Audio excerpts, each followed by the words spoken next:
I could have sworn she was going to say they're ruining everybody's good time.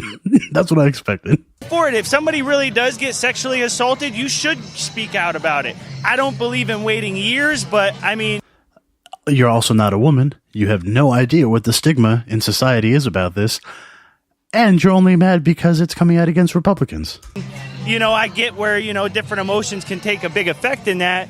But at the same time, I mean, there is certain rape kits, things like that help prove the fact, that help prove your story if you do come out in the open very soon about it instead of waiting till years after. But, I mean, I do agree the women are kind of in a tough spot with everything. And By the way, can I point out that of all the people she's interviewed so far, this guy's the youngest, and while he's still a giant moron, can we all agree that he is slightly more reasonable than the crazy lady who says women should keep their legs shut? I'm telling you, the older generation, they are the big problem. Even the crazies in the younger generation don't seem to be as crazy as the crazies in the older generation. Now, I'm not saying that they won't get there when they get older. They could. But I'll leave it there. I'm all for them, Well, if you're talking about Kavanaugh, I think the whole thing was a hoax. I'm talking about the movement in general, including the accusations against President Trump. First of all, I never got into any of that anyway. Like it's Harry Potter? What do you mean you never got into it? I never read the first book, and I never really read much at all.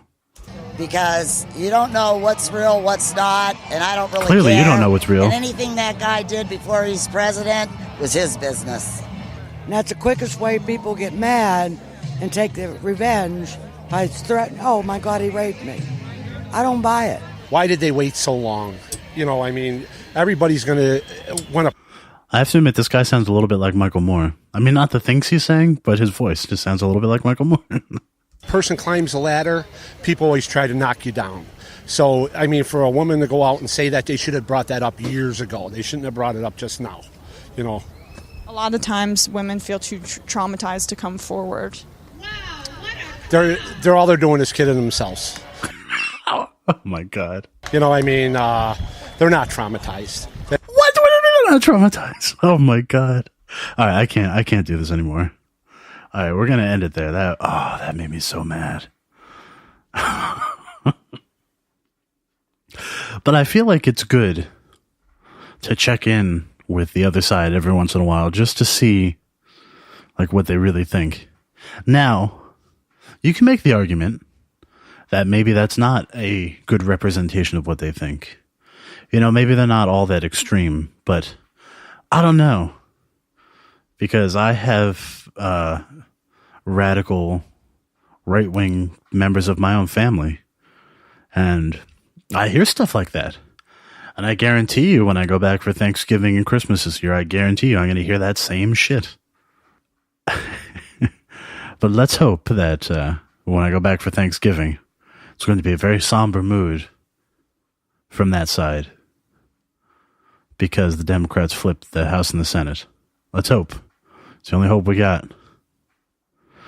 All right, I'll leave it there, and I'll come back with my final thoughts. Hey, listener. Dutch here from Voice from the Underground, the podcast.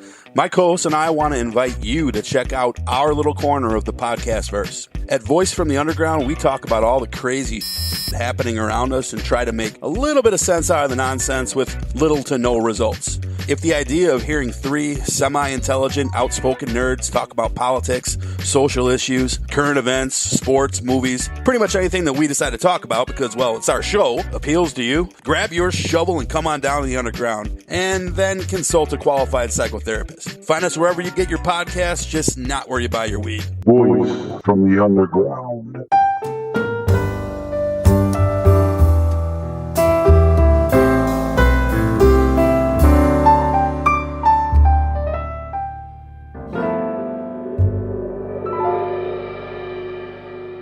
Well, that just about does it for this short and solo episode of Dumb All Over.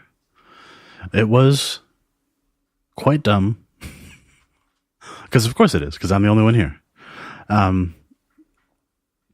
Boy, I have to say that Those two videos of the Trump supporters at the Trump rally, that is going to stick with me for a while because it's so ridiculous.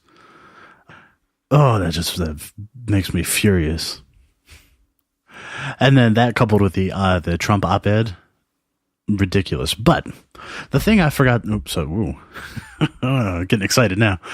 The thing I forgot to say about the op-ed piece was that, while of course it was ridiculous in his rambly, ridiculous, over-the-top style, it did accomplish one thing that I didn't think I'd see so soon.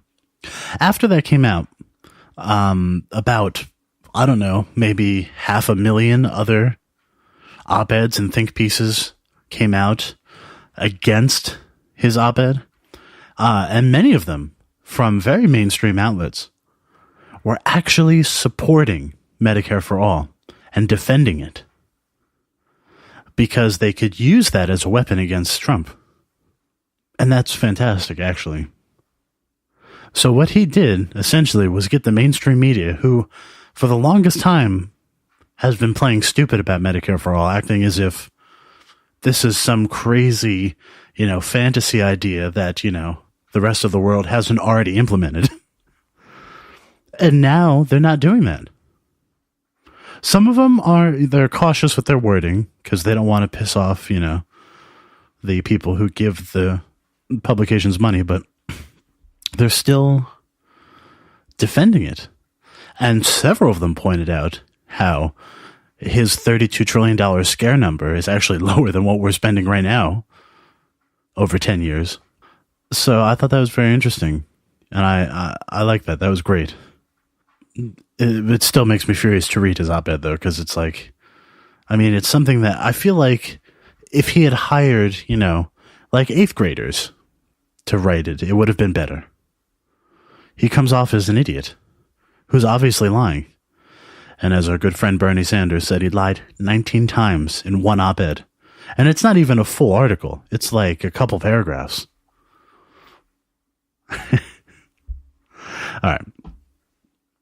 But anyway, other than that, I want to say that I know the Hurricane Michael has hit Florida and is still ravishing the southern part of the country. And so I hope everybody down there is staying safe. I know I read an article before that I believe 6 people are already confirmed dead from the storm. It's very bad. That coupled with it's funny. I was expecting to hear it was tremendously wet, but I guess Trump was too busy campaigning to worry about being tremendously wet. Really, it was a travesty for him, too, because he had to cancel one of his rallies. But in all seriousness, I hope that everybody who's still down there is staying as safe as you possibly can. And just know that the rest of us are thinking of you. Okay, other than that, I don't have much else to say. Hopefully, we'll get the whole file transfer situation figured out, and we will have the second part of this episode up sometime this weekend. Maybe even on Saturday. We'll see. But for now, I hope you enjoyed the episode, and we'll be back next week, and sooner for the next part of the episode.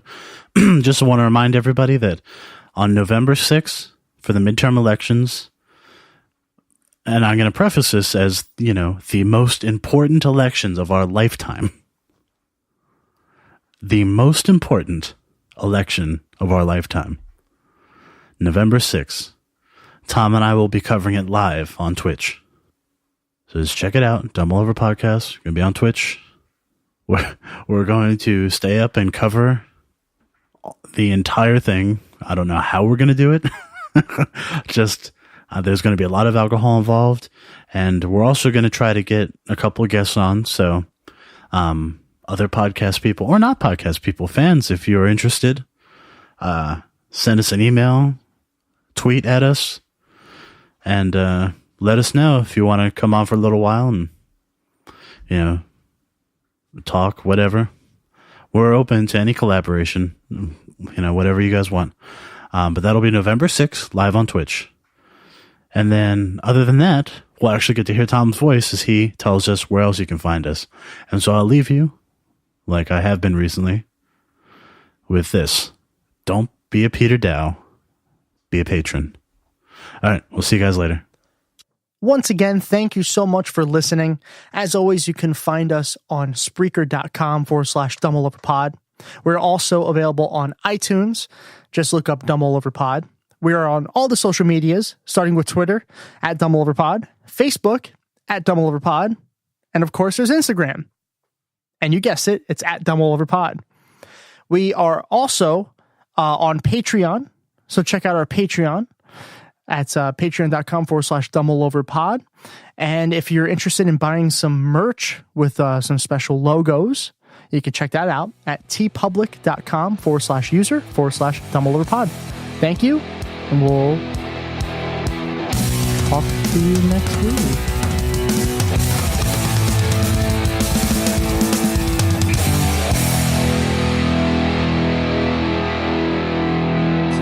Trust me, I'm like a smart person.